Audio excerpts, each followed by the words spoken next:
Holocaust adalah peristiwa mengerikan dalam sejarah manusia. Ini adalah salah satu tragedi terbesar yang pernah terjadi, jutaan nyawa hilang dan banyak keluarga hancur. Dari tahun 1933 hingga 1945, Nazi Jerman yang dipimpin oleh Adolf Hitler menganiaya dan membunuh jutaan orang.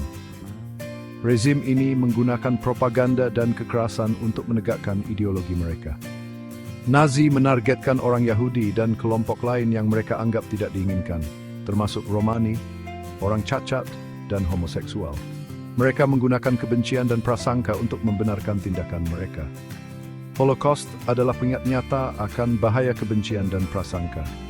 Ini menunjukkan betapa pentingnya toleransi dan pemahaman antar sesama manusia. Istilah Holocaust berasal dari bahasa Yunani yang berarti persembahan bakaran utuh. Ini mencerminkan cara kejam di mana para korban dibunuh. Nazi menggunakan api untuk menghancurkan tubuh para korban mereka, sebuah tindakan yang sangat tidak manusiawi dan mengerikan. Holocaust adalah upaya sistematis untuk memusnahkan seluruh kelompok manusia. Ini adalah contoh ekstrem dari genosida yang direncanakan dengan hati-hati. Peristiwa ini terutama terkait dengan pembunuhan 6 juta orang Yahudi, tetapi juga banyak korban lainnya yang menderita. Genosida ini adalah bagian inti dari Holocaust, di mana pembunuhan massal dilakukan dengan cara yang sangat terorganisir. Mengenang Holocaust sangat penting untuk mencegah kekejaman di masa depan. Melalui pendidikan dan peringatan, kita dapat belajar dari kesalahan masa lalu. Dengan memahami penyebab dan akibatnya, kita dapat mengusahakan dunia yang lebih adil dan mencegah terulangnya tragedi serupa di masa depan. Holocaust tidak terjadi dalam semalam. Itu adalah proses yang panjang dan sistematis.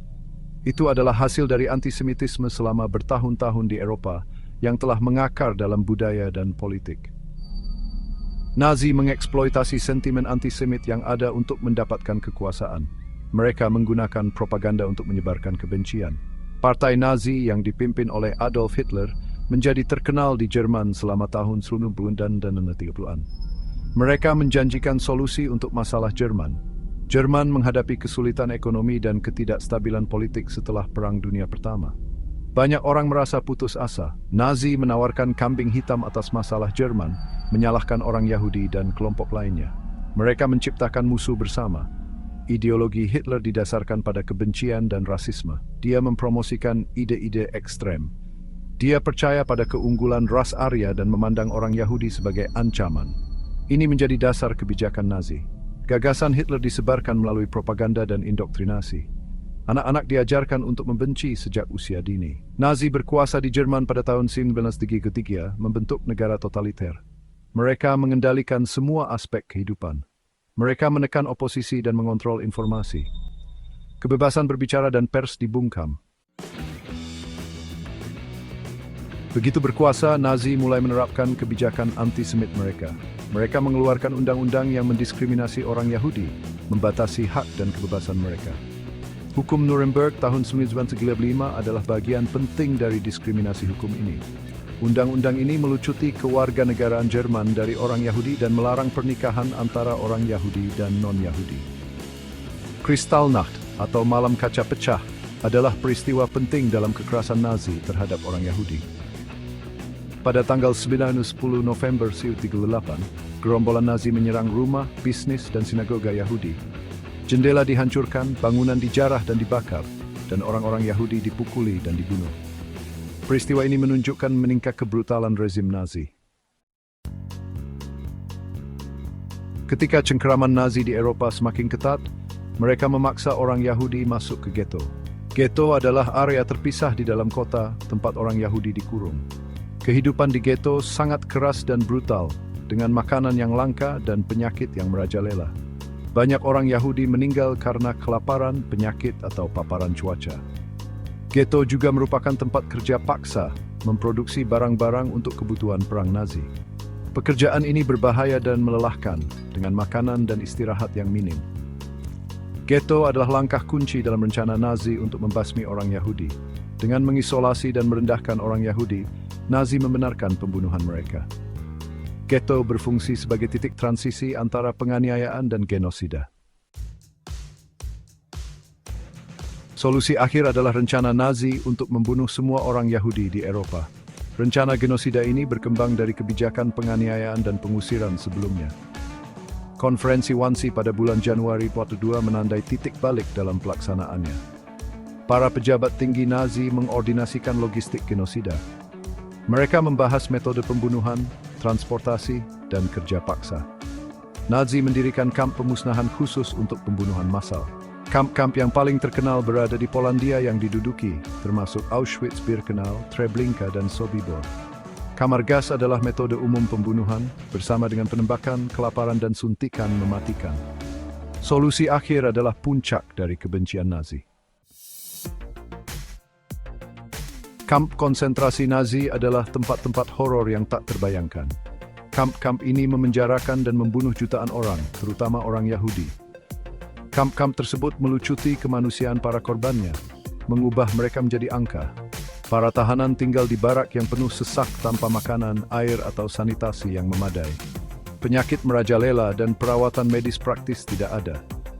Banyak tahanan meninggal karena kelaparan, penyakit, atau kelelahan. Nazi menggunakan kerja paksa, mengeksploitasi para tahanan sampai mereka pingsan. Mereka yang terlalu lemah untuk bekerja sering dibunuh. Para tahanan mengalami penghinaan, dan kebrutalan yang terus-menerus.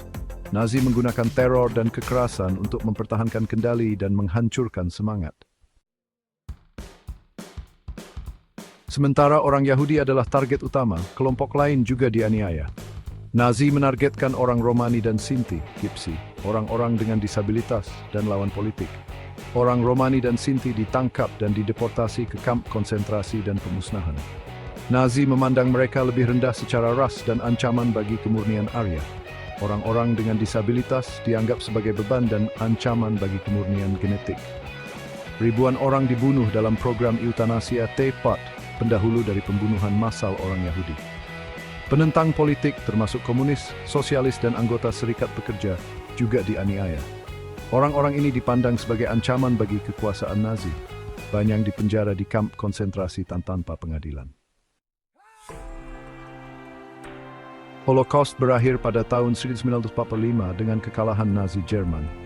Pasukan sekutu membebaskan kamp-kamp tersebut, mengungkap sepenuhnya kengerian kejahatan Nazi.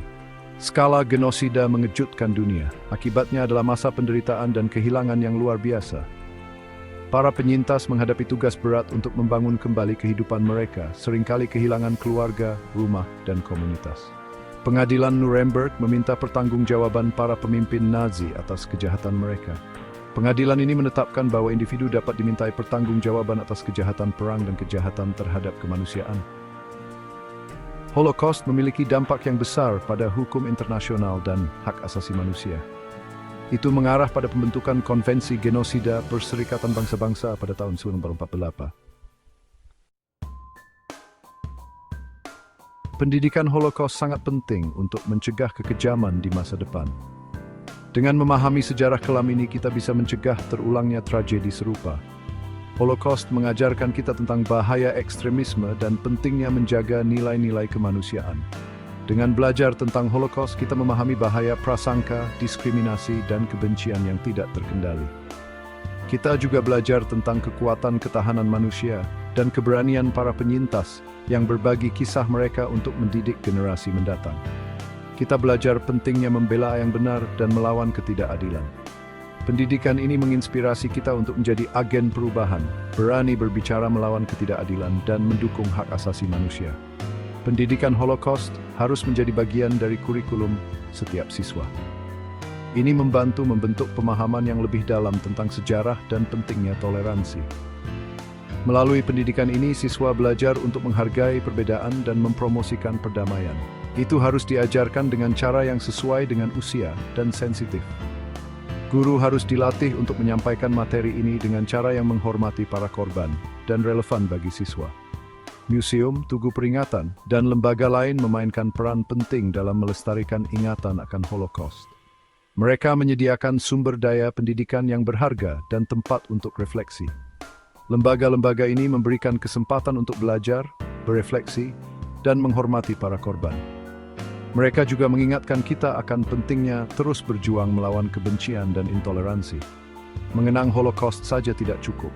kita harus bertindak untuk mencegah genosida di masa depan. Ini termasuk mendukung inisiatif pendidikan dan kebijakan yang mempromosikan hak asasi manusia.